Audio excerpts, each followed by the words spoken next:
I've learned that it really is the act of pouring yourself out for something that creates an affection for it.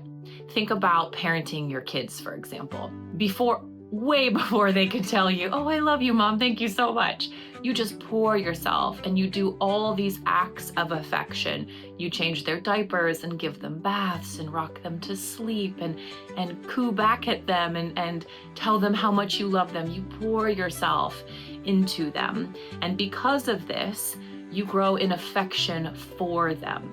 And I think that the same can be said actually for our work. When we do this labor and this outpouring, whether it's into our gardens or into our home or into our relationships, we in turn grow in affection for those things. We grow in our heart, in our capacity to love them.